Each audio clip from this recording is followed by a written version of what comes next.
He said, "I can't find a wife." And by dawn, 3 Apache women arrived at his ranch. The ranch sat alone at the edge of a wide, dusty valley where the land stretched so far that the horizon looked like a thin blue line drawn by a careful hand. The man who owned it had lived there for more than 20 years. His days followed a steady rhythm. Wake before sunrise, feed the horses, check the fences, mend whatever time and weather had worn down. By evening, his body would ache in familiar places, and the silence would return, thick and heavy like it always did. He was not a bitter man. That surprised some people. Loneliness had a way of sharpening bitterness in many, but in him it had done something quieter. It had made him thoughtful. He listened more than he spoke. He noticed small things, how the wind shifted just before sunset, how the animals sensed storms before he did, how the sky looked different each season though it was always the same sky. He had once imagined a different life. When he was younger, he thought marriage would come naturally like rain after clouds gathered. He had dated. He had tried to build something more than work and routine, but things never stayed. Some women found the land too empty. Others found him too quiet. A few liked the idea of a rancher more than the reality of one. Over time, he stopped searching so hard.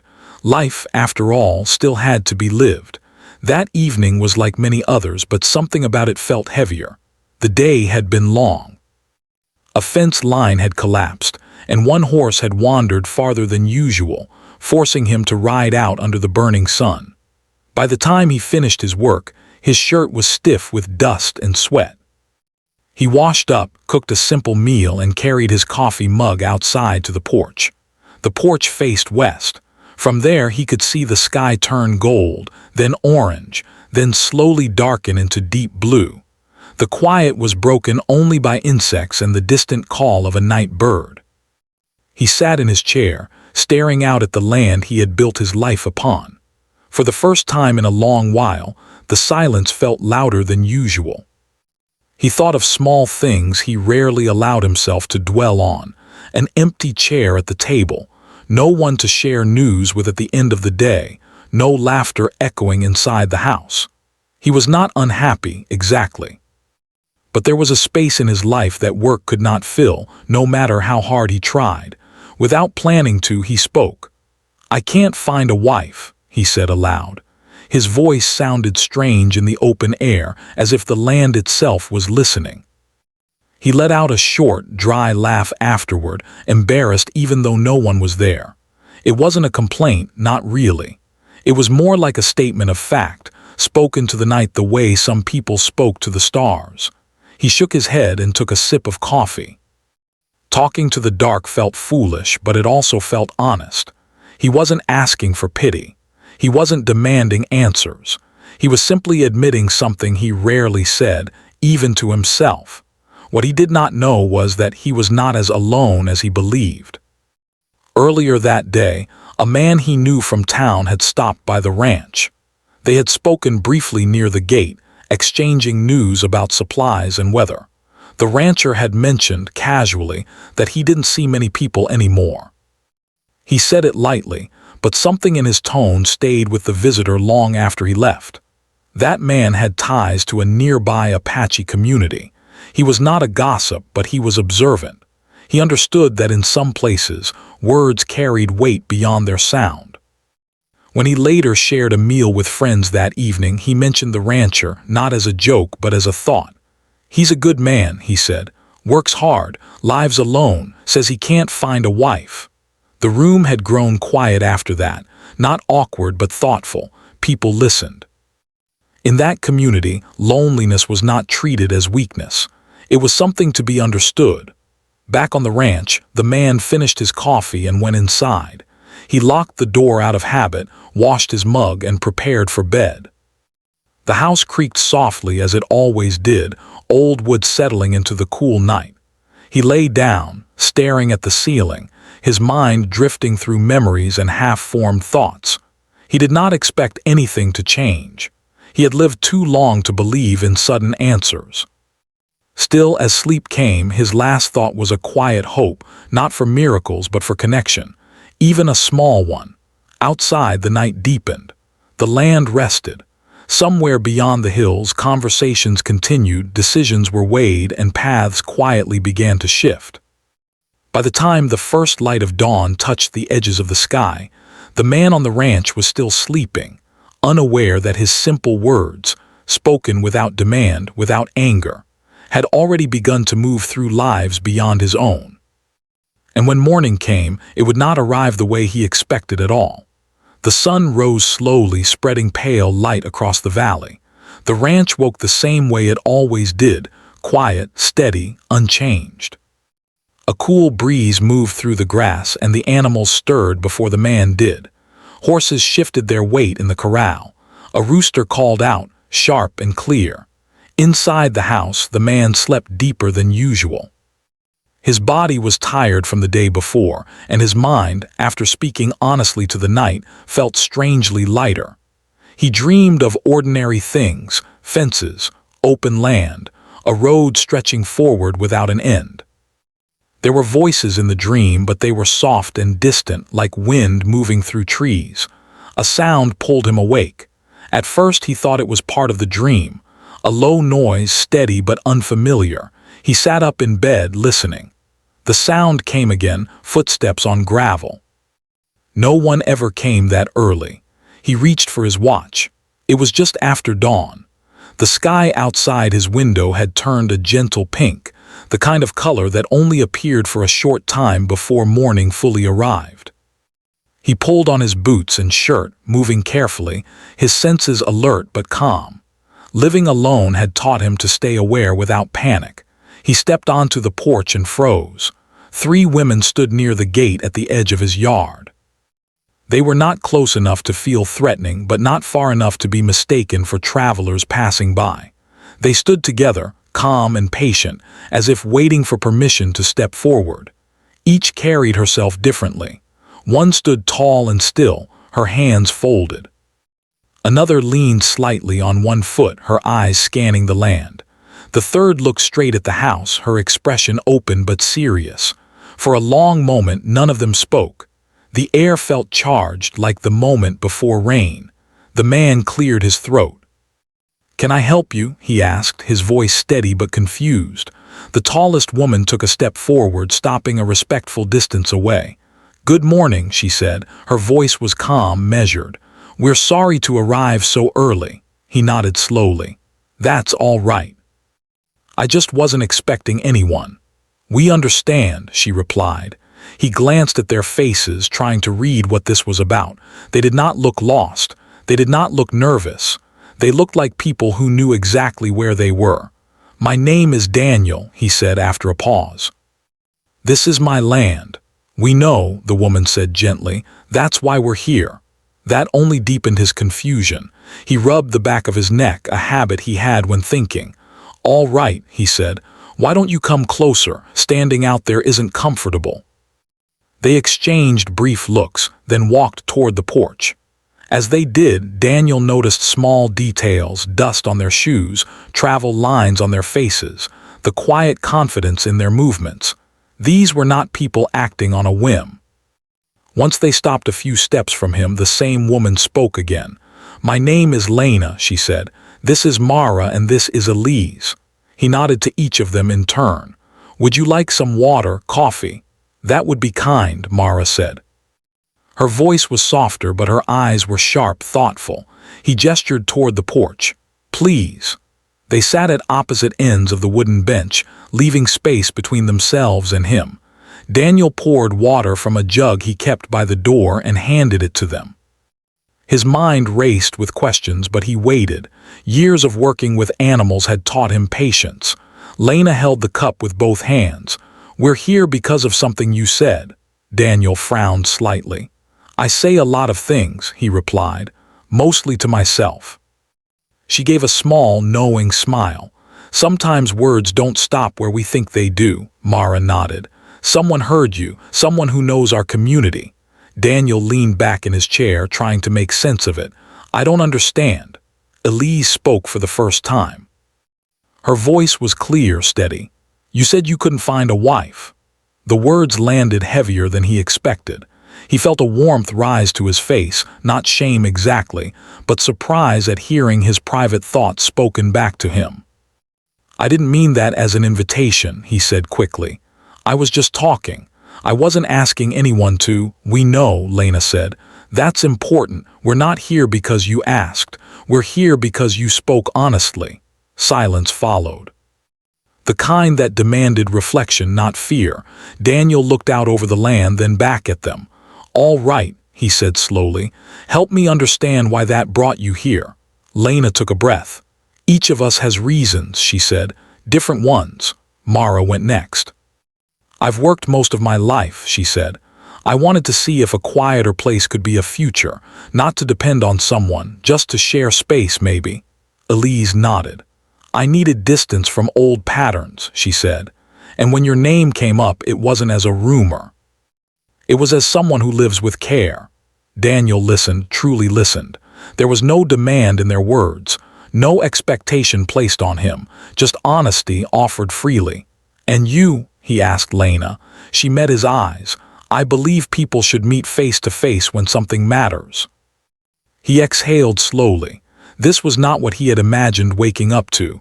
He felt overwhelmed but not pressured. If anything, he felt humbled. "I want to be very clear," he said. "I don't choose people like livestock. I don't make promises I can't keep." Mara smiled faintly. "We wouldn't stay if you did," he nodded. "Then here's what I can offer. You're welcome to rest, to eat, to talk. No decisions today, no expectations." The women exchanged glances again, and this time relief passed between them. "That's enough," Elise said. As the morning grew warmer, they spoke more. About the land, about work, about the rhythm of days lived simply. Daniel showed them the ranch, careful not to present it as something to impress. It was just his life, laid bare. By the time the sun climbed higher, the confusion of dawn had softened into something else, curiosity. None of them knew what would come next, but all of them knew that something had already begun. The day moved forward slowly, like it wanted to give everyone enough time to think. The sun climbed higher, warming the porch and the open land around the ranch. After walking the property together, they returned to the shade near the house. No one rushed to speak. The quiet felt different now, not heavy but thoughtful. Daniel brought out simple food, bread, fruit, and soup he had made the night before. He placed everything on the table without ceremony. "It's not much," he said. "It's enough," Lena replied. They ate without tension. Small sounds filled the space, the scrape of a spoon, the wind brushing the grass, a horse shifting in the distance. Daniel noticed how each woman carried herself during the quiet. Mara watched everything, taking in details. Elise seemed calmer outdoors than she had at first, her shoulders relaxed. Lena sat with steady presence, neither distant nor too familiar. After the meal, Daniel stood and leaned against the porch rail. "If we're going to keep talking," he said carefully, "I think it's fair we do it honestly, one at a time if that's all right." They agreed. Mara spoke first. She walked a few steps away from the porch, looking out over the fence line. "I've lived around noise most of my life," she said. "Busy places, people always moving, always speaking. I thought quiet was what I needed, but quiet isn't just the absence of sound, it's work. It asks things of you." Daniel nodded. "It does." She turned back to him. "I wanted to see if this kind of life was real for me, not just an idea. I don't need saving, I need space to decide." "I respect that," he said. Elise spoke next. She stayed seated, her hands resting on her knees. "I grew up learning to adapt," she said. "Always adjusting, always fitting in. I thought coming here might show me whether I could stop doing that." Daniel listened closely. "And," she smiled slightly, "I don't know yet, but I know I wouldn't want to stay where I feel like I'm being measured." "You won't be," he said without hesitation. Then Lena stepped forward.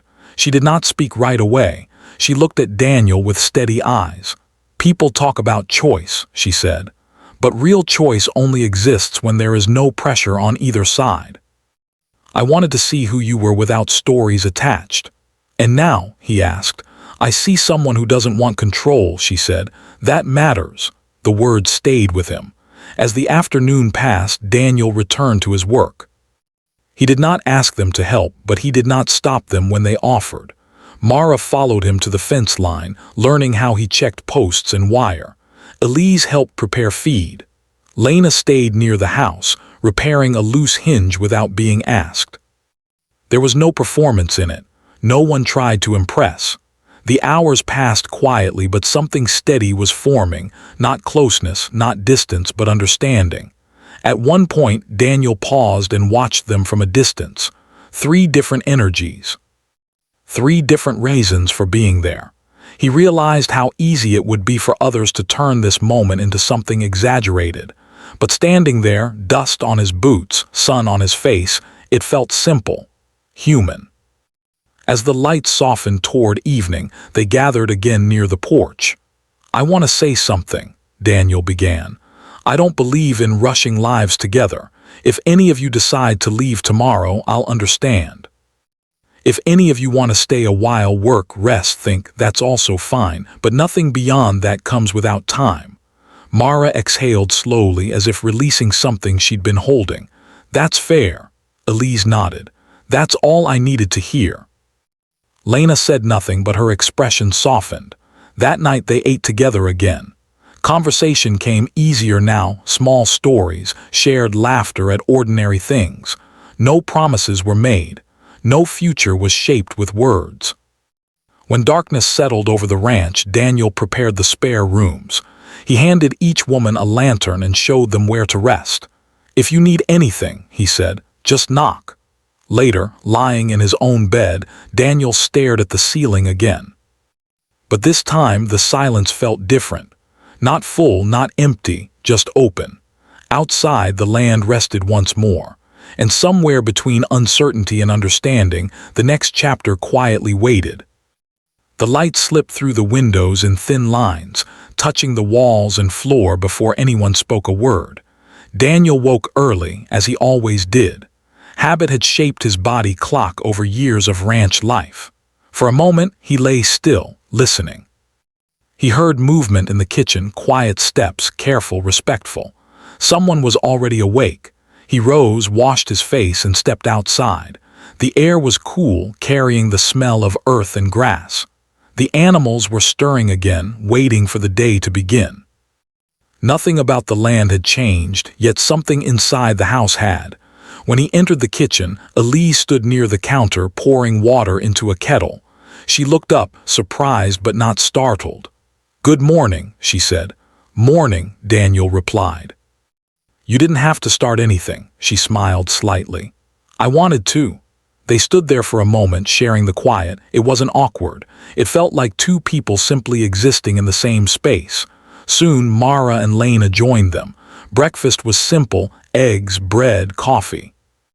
No one rushed. No one filled the silence just to avoid it.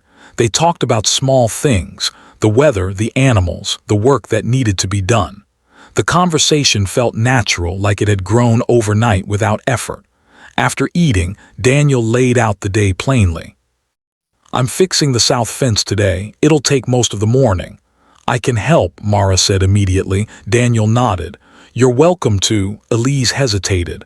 "I might go into town later," she said. "I need to think." "That's fine," he replied. "Take the truck." She looked at him surprised. "You trust me with it?" He shrugged lightly. "You've given me no reason not to." Lena watched the exchange quietly. When Elise left, she turned to Daniel. "I'll stay near the house," she said. "There are a few things I noticed that could use attention." "Thank you," he said, "but you don't owe." "I know," she interrupted gently. "I choose."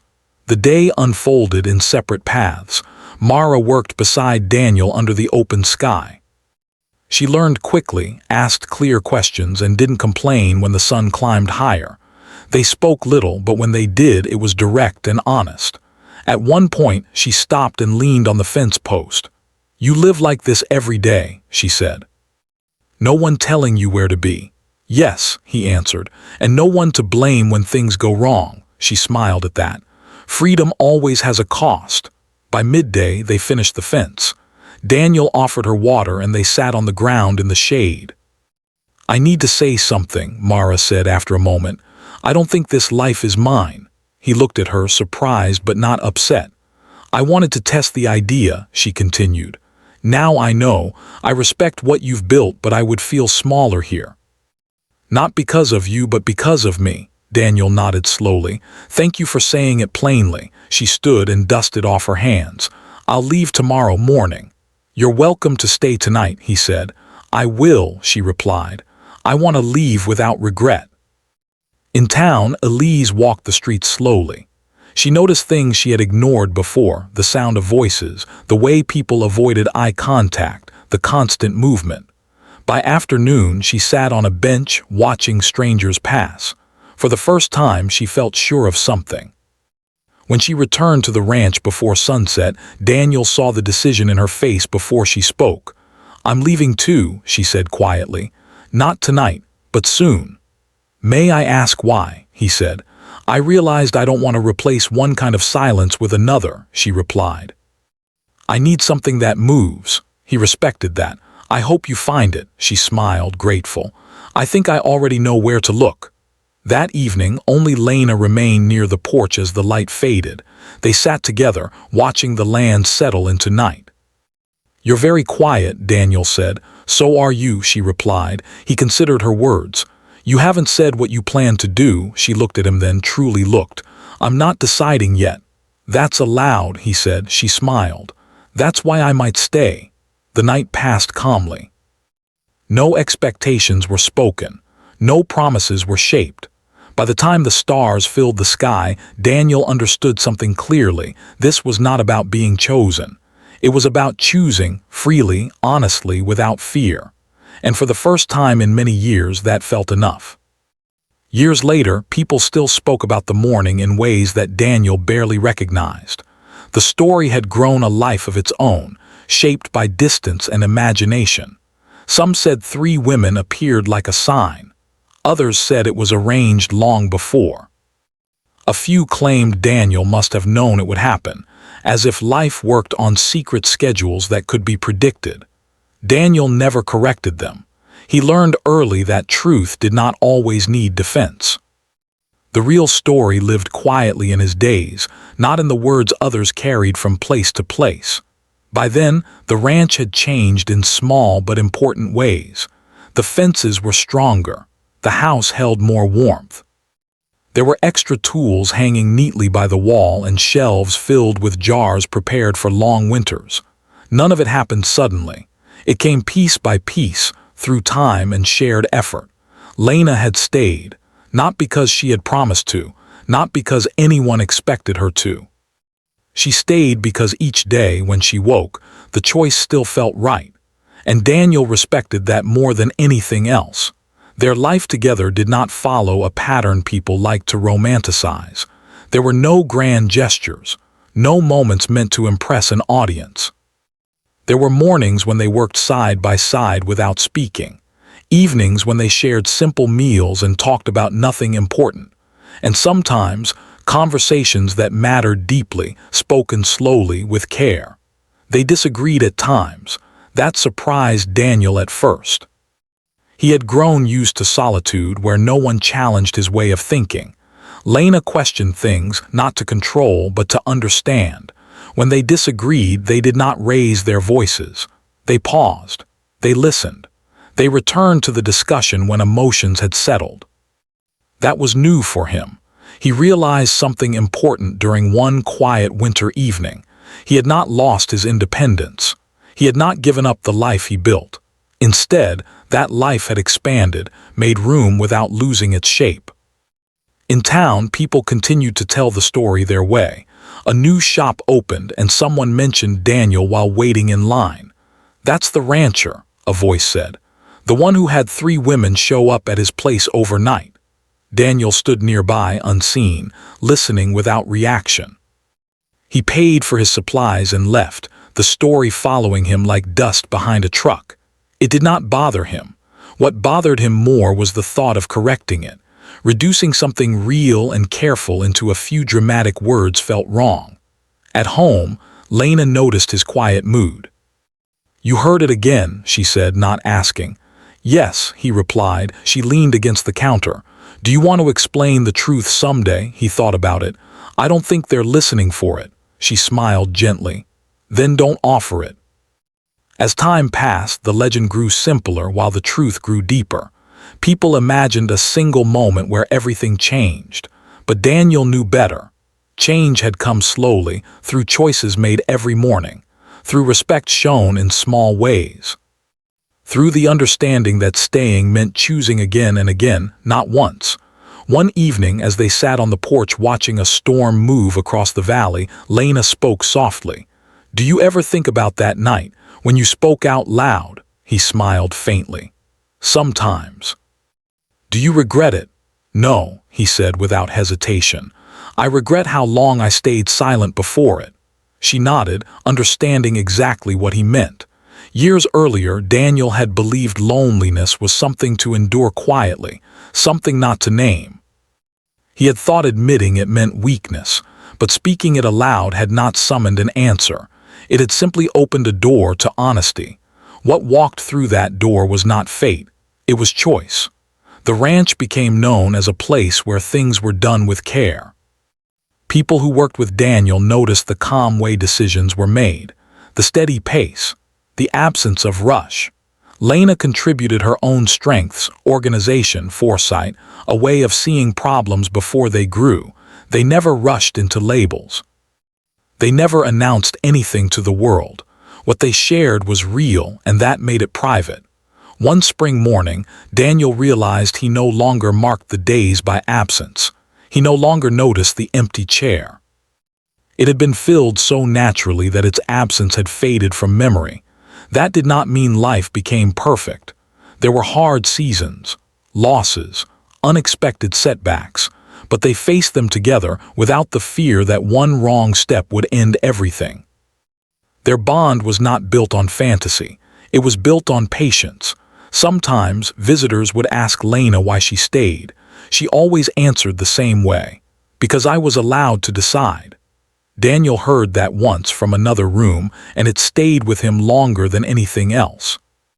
In the end, the story people told was easy to repeat. 3 women arrived. 1 stayed. The real story was harder. 3 women arrived with their own lives intact. 2 left stronger for knowing what they did not want. 1 stayed because nothing was demanded of her. And 1 man learned that wanting connection was not the same as needing control. When Daniel sat on the porch at night now, he no longer spoke to the darkness. He listened, to the quiet breathing beside him, to the land resting, to a life that felt full without ever being loud. And if someone asked him about the story years later, he would only smile. Because the truth did not arrive at dawn. It grew, day by day, through choice, and that was something no legend could ever fully tell.